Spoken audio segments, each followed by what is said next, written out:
আমি এখানে ডেকো টুলটা নিয়ে আলোচনা করব।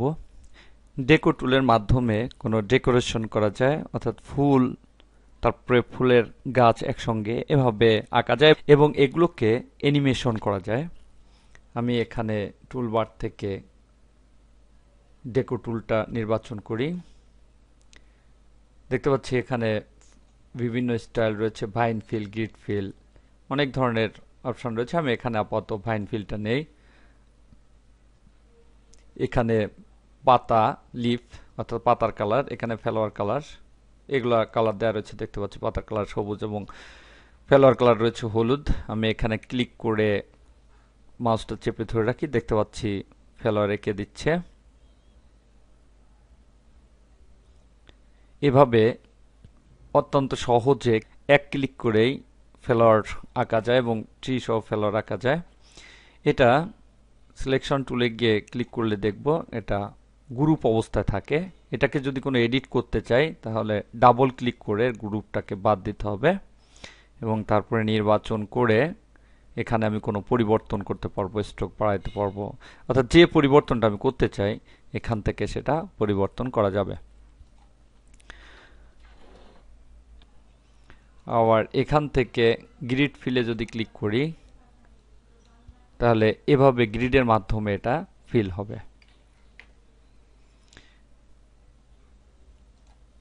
অর্থাৎ এখান থেকেও বিভিন্ন ধরনের পরিবর্তন করা যাবে। আর যদি আমি অ্যানিমেশন করাইতে চাই তাহলে এই অ্যানিমেট প্যাটার্নে ক্লিক করতে হবে এবং এখানে আমি একটা ফুল আঁকি। দেখতে পাচ্ছি নিচে টাইম লাইনে এক এক স্টেপ করে বা ফ্রেম বেড়ে যাচ্ছে।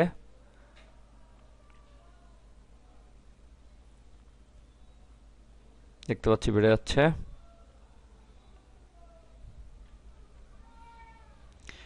এই অবস্থায় যদি আমি অ্যানিমেশন করাই তাহলে ফ্রেম বাই ফ্রেম অ্যানিমেশন হবে। আমি এখান থেকে এটাকে টেস্ট করে দেখি। দেখতে পাচ্ছি একাই এঁকে দিয়েছে, ফ্রেম বাই ফ্রেম অ্যানিমেশন হয়েছে এখানে। এভাবে ফ্রেম বাই ফ্রেম অ্যানিমেশন এখান থেকে করা যায়। আবার এখানে কিছু অ্যানিমেশন দেয়া রয়েছে, যেমন এখানে দেখতে পাচ্ছি ফায়ার অ্যানিমেশন, অর্থাৎ ফায়ার, আগুনের অ্যানিমেশন এখানে দেয়া রয়েছে। এখান থেকে বিভিন্ন অপশন চেঞ্জ করা যাবে। আমি এখানে জাস্ট ক্লিক করে ফ্রেম বাই ফ্রেম যাচ্ছে দেখতে পাচ্ছি।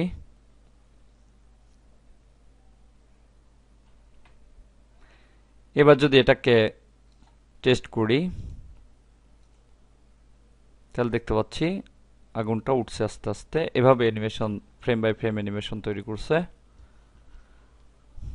আবার এখানে আরেকটা অ্যানিমেশন রয়েছে, স্মোক অ্যানিমেশন। এটা হচ্ছে ধোঁয়া। এখান থেকেও এর বিভিন্ন অপশন পরিবর্তন করা যাবে। আমি ক্লিক করি, দেখতে পাচ্ছি অ্যানিমেশন ফ্রেম বাই ফ্রেম চলে যাচ্ছে এবং এটাকে প্রিভিউ করি তাহলে দেখতে পাচ্ছি ধোঁয়াটা আস্তে আস্তে উপরের দিকে উঠছে। এভাবে এই ডেকো টুলের মাধ্যমে ফ্লাওয়ার এবং ট্রি সহ ড্র করা যাবে এবং তাদের অ্যানিমেশন করা যাবে এবং ফায়ার, স্মোক এগুলোর অ্যানিমেশন করা যাবে।